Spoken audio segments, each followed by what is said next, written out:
Top 5 STDs. Can you tell us about that? Most common is still number one is very serious. You can say the HIV. Second one is Australia antigen positive, that is hepatitis. Third one is syphilis. Nowadays gonorrhea, herpes infection. Is fifth, lowest in that list. So these are the 5 common infections. In females, the herpes infections are very common. Because of unprotected sexual activity, the HIV and the hepatitis is very common. Even the syphilis is very common because of the unprotected activity. And the gonorrhea and this last one is the herpes infection are very common because of unprotected sex. Correct. And the unhygienic sexual activities. These are very common.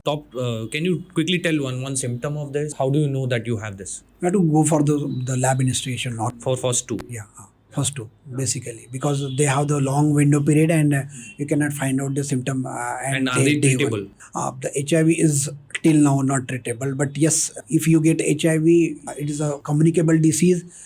You should transmit to the other person by doing the unprotected sexual activity or sharing the syringes, mixing out the secretion from one person to another person's. But if the patient is having the HIV, he may have different type of symptoms considering his low immunity, and you should treat that disorder or the diseases the person is having. That one is HIV. If patient is having hepatitis, they should go to the gastroenterologist, find out what is the titer for the hepatitis and all. What is the symptom of hepatitis? Hepatitis, they get jaundice, yellow colored urine. It affects the liver. Yeah, it's affected. Hepatitis is an infection of the liver. Third one is syphilis. Syphilis, yes, they show some symptoms. They show some urethral discharge, the pus from the penis, pump on the private part of the area, the itching, pain during the urination, pain during the micturition, jo bolte hai. So that is very common. That is your syphilis. Syphilis. Even the gonorrhea have some symptoms like gonorrhea. And all these are for male and female both? Yeah, both.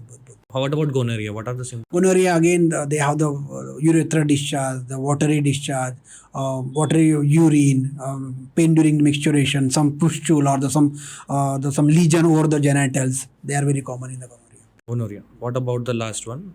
Last one is herpes infection. Herpes infection are the viral type of infection. They give the proper pustule. Pustule means proper pimples type of the lesions, any part of the body. Normally, there are herpes 1 and 2. Herpes 1 is above the waist and below the waist. And how do you get this virus? Because of the contact with the unprotected sex, or maybe the person have using the infected object of that person can also transmit your herpes. इस पांचों में से जानलेवा कौन सी है? अभी फिलहाल में जानलेवा सीरियस बीमारी are only 2. One is HIV and another is hepatitis. और नीचे की जो 3 आपने बताई है, सिफिलिस, गोनोरिया एंड हर्पीस, इसके साथ आदमी जिंदगी भर रह सकता है क्या? HIV, hepatitis and herpes, these are the viral infections. ठीक है. This basically the hepatitis and herpes can be controlled, but HIV even can be controlled with anti-retrotherapy, but they will be most dangerous है HIV. You will be carrier for the lifelong. हाँ, HIV, HSV, hepatitis सब carrier रह सकते हैं. Active infection नहीं रहेगा, but you may have the carrier for the life long. The gonorrhoea, syphilis, these are the bacterial infections. अच्छा, gonorrhoea, syphilis, bacterial infections. herpes, HIV and hepatitis are viral infection. तो एक बार होगा तो वो career बनते रहेगा आपके साथ में. वो आपको इन्फेक्शन नहीं देंगे, बट वो अपने बॉडी में रहेगा और निकलेगा नहीं. वो IgG जो इम्यूनोग्लोबिन बन के रहेगा. बट एक बार तुम्हारा सिफिलिस और ये जो है ये पूरे अच्छे हो सकते हैं because of bacterial infection. Antibody से अच्छा bacterial infection like syphilis and gonorrhoea can be treated according to you. STD में बैक्टीरियल इन्फेक्शन अच्छे हो सकते हैं, बट वायरल इन्फेक्शन भी अच्छे होते हैं, but they you may be the carrier for the life. तो herpes is dangerous. Herpes body में रहेगा, फिर वो उसका जो भी लेजन्स रहते हैं वो लेजर से निकाल देते हैं. But yes, you can have the again transmission from the herpes. तुम्हारा इम्यूनिटी कम हो जाएगा, फिर से हर्पीस हो जाएगा. ये जो लोगों को जो दाढ़ी करके आते हैं, इतने छोटे छोटे दिखते हैं, they are also the viral warts वो, लेकिन उनसे टॉवल ऑल से आते हैं. अपन जाते हैं नावी के पास में, वैसे भी हो सकता है ना किसी को हर्पीस. वैसे भी हो सकता है. डेंजरस है, बहुत डेंजर है. खत्म भी नहीं होगा वायरस रहेगा. IgG करके जो इम्यूनोग्लोबिन रहेगा वो रहेगा बॉडी में. What about HPV, human papilloma virus? Viral infection, HPV जो virus. But is it an STD? Yes, it is STD again.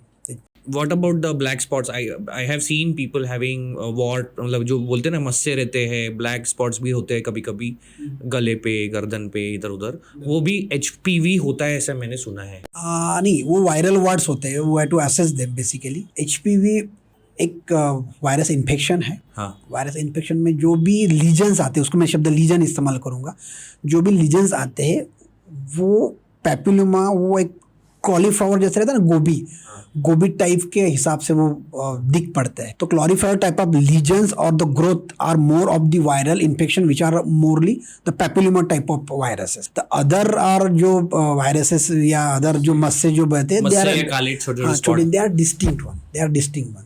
ते वो स्किन स्कैटर्ड रहेंगे, वो स्किन प्रॉब्लम रहेंगे. वो भी HPV है लेकिन नहीं, that is not HPV, that is the nevus. वो पार्ट ऑफ तुम्हारा मेलानिन. हाँ, वो फैलता नहीं, वो मेलानिन की वजह से होता है. तुम्हारे HPV फैलता है आपस में. HPV कैसे फैल सकता है? सेक्सुअल इंटरकोर्स से, एक इन्फेक्टेड पर्सन से दूसरे पर्सन से, either with person in person contact और आपसे कंटामिनेटेड ऑब्जेक्ट, जैसे टॉवेल हो गया, नाई की दुकान में बिल्कुल रेजर, वो टॉवेल्स, उससे भी HPV फैलता है. पर HPV is on again comes on any part of the body या फिर सिर्फ अपने प्राइवेट पार्ट्स पे ही आते हैं?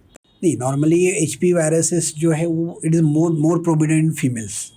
ओके, फीमेल्स में ज़्यादा होता है. ठीक है, जो पर्सनल हाइजीन यदि मेंटेन बराबर नहीं रही, उसकी वजह से भी बहुत बार उनको भी ये वायरस इन्फेक्शन हो सकता है.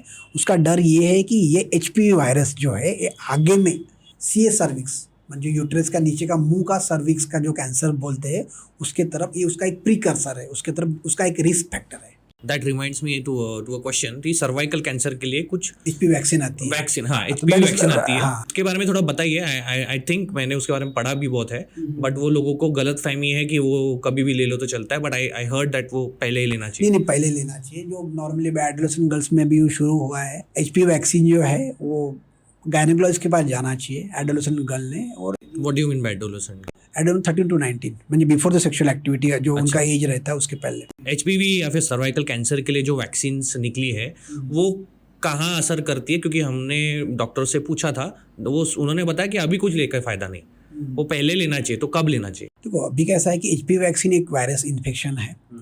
आपका सेक्सुअल लाइफ शुरू होने के पहले आपने गायनेकोलॉजिस्ट के पास जाना चाहिए और वो HPV वैक्सीन आगे में ये समस्या ना हो करके लेना रिकमेंडेड है. तो डेफिनेटली आपको सेक्सुअल लाइफ शुरू होने के पहले ये वैक्सीन लेना काफ़ी ज़रूरी है. Any as from?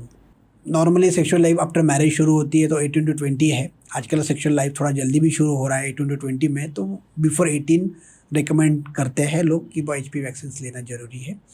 बट किसको लेना चाहिए, किसको लेना नहीं चाहिए, डेफिनेटली उस गर्ल ने या उस पर्सन ने गायनेकोलॉजिस्ट के पास जाना चाहिए और उनके रिकमेंडेशन के हिसाब से लेना चाहिए. But it should be done before the sexual life. What about let's say किसी दो एक कपल है, उसमें से एक को हर्पीस हो जाता है, एंड देन ऑब्वियसली हर्पीस होना या STD होना is again a mental problem. वो एक प्रॉब्लम में होगा, तो वो कैसे फिर करेगा आगे? I mean how do they? नहीं, उसके लिए सिंपल सलाह है कि कोई हर्पीस या हेपेटाइटिस किसी को हो गया है तो नॉर्मली उसने सेक्सुअलिस्ट के पास जाना चाहिए. उसका जो स्टेज है वो देख लेना चाहिए और स्टेज के हिसाब से उनकी सलाह लेना चाहिए कि एग्जैक्टली करना क्या चाहिए. That is better answer.